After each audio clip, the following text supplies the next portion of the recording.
ನಮಸ್ಕಾರ. ನ್ಯೂಸ್ 26ಗೆ ಸ್ವಾಗತ. ರಾಯಚೂರು ಜಿಲ್ಲೆಯ ಶಕ್ತಿನಗರ ಯೂನಿಟ್ ಆಫೀಸರ್ ಆದ ಮೌನ ಮೂವಿ ಮೇಕರ್ಸ್ ರವರಿಗೆ ಕರ್ನಾಟಕ ಕುಮಾರ ರತ್ನ ಪ್ರಶಸ್ತಿಯನ್ನ ನೀಡಿ ಗೌರವಿಸಲಾಗಿದೆ.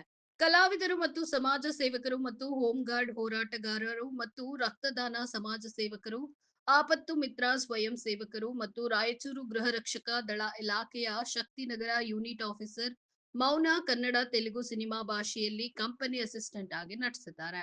ಮತ್ತು ಲೇಬರ್ ರೈಟ್ಸ್ ಫೋರಂ ಗೃಹ ರಕ್ಷಕ ಪೋಷಕರ ಹಕ್ಕು ಸಂರಕ್ಷಣೆ ಸಮಿತಿಯ ಹಿರಿಯ ಕಾರ್ಯದರ್ಶಿ, electronic work civil defence Shaktinagar officer in charge ಸೇವೆಯನ್ನ ಸಲ್ಲಿಸಿದ್ದಾರೆ.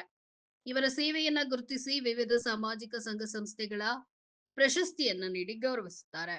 ಸಮಾಜ ಸೇವೆ ಕ್ಷೇತ್ರದಲ್ಲಿ ಸಲ್ಲಿಸಿದ ಸೇವೆಯನ್ನ ಪರಿಗಣಿಸಿ ಸ್ಫೂರ್ತಿ ಕಲಾ ಟ್ರಸ್ಟ್ ತರಬೇತಿ ಶಾಲೆ ಬೆಂಗಳೂರು ಇವರಿಂದ ಉದಯ ಭಾನು ಕಲಾ ಸಂಘ ಭವನದಲ್ಲಿ ಕಾರ್ಯಕ್ರಮ ಹಮ್ಮಿಕೊಂಡು ಕರ್ನಾಟಕ ಕುಮಾರ ರತ್ನ ಪ್ರಶಸ್ತಿಯನ್ನ ನೀಡಿ ಗೌರವಿಸಲಾಗಿದೆ. ವರದಿ ರಾಜಕುಮಾರ್ ರಾಠೋಡ್, ನ್ಯೂಸ್ 26 ಕನ್ನಡ, ಯಾದಗಿರಿ.